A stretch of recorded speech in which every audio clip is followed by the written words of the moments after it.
You should do it on empty stomach. You stand like this and then breathe in and breathe out, breathe out, breathe out, breathe out, breathe out. Sit without a chair. Breathe out, breathe out, breathe out, breathe out. Stand up, breathe in, breathe in.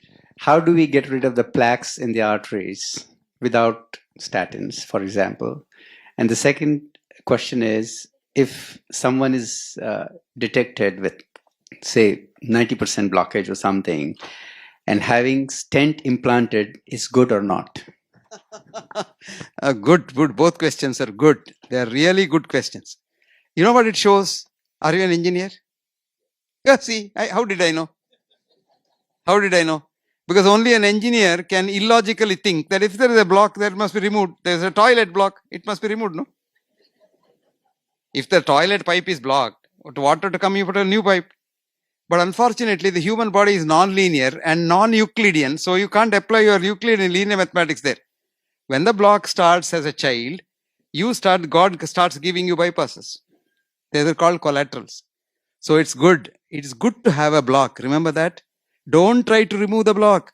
As a matter of fact, we have developed a new system of yoga where you can produce blocks in those rare individuals, unfortunately, who don't have block. I'll show you that. It's very simple. You know, the sannyasis in the Himalayas live up to 100 years. You and I don't live. Do you know why? We have too much oxygen here. They have very little oxygen there, up there. So less oxygen means the heart gets to learn to live longer. So with the blocks coming, nature has given the block, the heart will live longer. So don't try to remove that. And whoever has told you that statin will remove the block must have told you or taken you up the golden path. Now this is a very simple exercise. This is very simple and it has two things it does. A, it helps your heart to have intermittent hypoxia. You know, every second, part of the second you don't get oxygen, the other half you get the oxygen. So heart gets stimulation and it produces the blocks and helps the blocks. And very simple. And at the same time, it exercises a beautiful muscle called psoas major. It's a large muscle which starts in the chest at the back and comes down to the pelvis and holds on and comes and attaches itself to the thigh. So that if you stimulate this muscle, all the organs are stimulated every day in the human body. It's very simple. See, stand like this. Of course, now I've had a full breakfast. I shouldn't be doing it, but anyway, let me try. You should do it on empty stomach. You stand like this and then breathe in and breathe out, breathe out, breathe out, breathe out, breathe out. Sit without a chair. Breathe out, breathe out, breathe out, breathe out. Stand up, breathe in, breathe in, breathe in. Now what have I done? I have breathed out for 20 seconds without oxygen going to my heart. And now breathing in. So intermittent hypoxia I have given. Number two, I have stimulated my psoas. If you did it 5 times in the morning, 5 times in the evening, your blocks will increase. You don't want that, right? And you will live longer. How about the stent part? I didn't want to answer that. Actually, the stent will worsen the whole thing. Or a bypass surgery? No. Both will worsen the whole thing. Now, you live after that because of the placebo effect. You shouldn't live after that. Actually, bypass surgery is associated with double the risk of heart attack afterwards, quadruple the risk of stroke afterwards, sudden death increases afterwards, heart failure increases afterwards. Nobody tells you this, but your pain goes. Pain goes. Pain went without the surgery also, you know that. I gave you an example of placebo effect. Now you think medicines will cure you? I'll give you a study. It's a very interesting study recently published.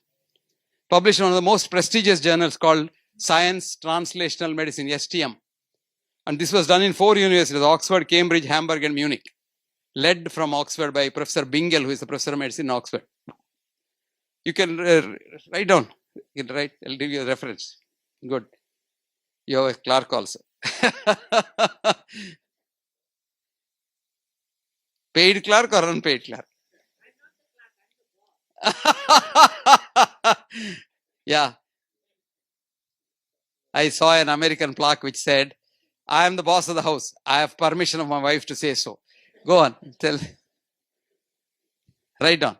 Bingel. B-I-N-G-E-L. Bingel et al. Et al. In Latin means and others. There are so many authors. I can't tell you all of them. And this name is The placebo effect, PLACEBO effect. And the journal is STM, Science Translational Medicine. Year is 2011. Volume is 3, page is 70. You read this, what they have done is, they did a study of morphia. You know morphia? Biggest painkiller. And they took severe pain patients, severe pain, the like of which you can't even imagine. And they ran a drip of morphia in their vein. Okay? But told the patient, this is not morphia. This is a new vitamin we have found out for your disease. Your pain won't go, but you will get better. 100% patients' pain didn't go. Can you believe that? What was running in their vein? Morphia. And the most powerful painkiller. Right? Then they, what's called crossover study. They took the patient to another center. They ran salt water, saline, in the vein. And then said, this is the latest salt of morphia. Very powerful. Your pain will go. Pain went. Did you get that? That's the placebo effect. So, angioplasty, scientifically, is damaging the intima of the artery. You're breaking it and then attracting a clot. By evening, that is closed. Whether you have a stent or no stent, ordinary stent, desiccated stent, medicated stent, etc., is all for money, nothing else. And you get better because you are paid money. Placebo effect. Today, the greatest cause of a stroke is not having diabetes or hypertension.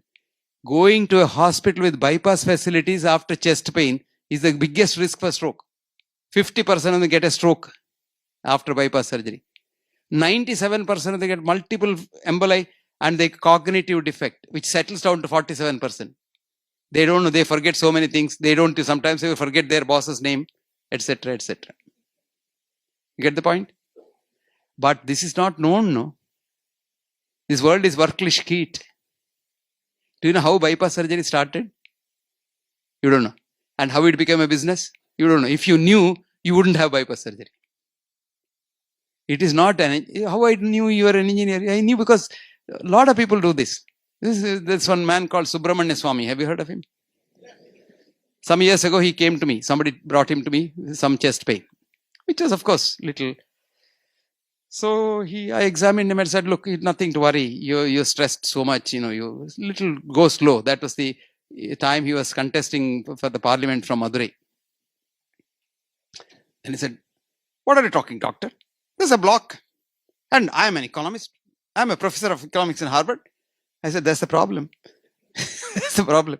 No, there is a block. You must remove, like you.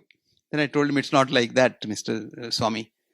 Explained to me, wasted so much of my time. All free, because these politicians, they don't pay. But he would have paid. If I had asked, he would have paid. I didn't ask. Anyway, he went and had an angioplasty. After that, saw a lot of problems here. Now he's all right. Because nothing happens to these people. Nature looks after them. So I do this yoga technique for some children, unfortunate children who don't get blocks. And they develop blocks. Or even without the block, if you did every day this exercise, you get intermittent hypoxia for the heart. The heart lives longer. Now, did you understand the difference between a dynamic structure, which is non-linear, and a non-linear structure, which is the toilet pipe? Or probably you are in the oil company pipe. Oil company pipe is blocked.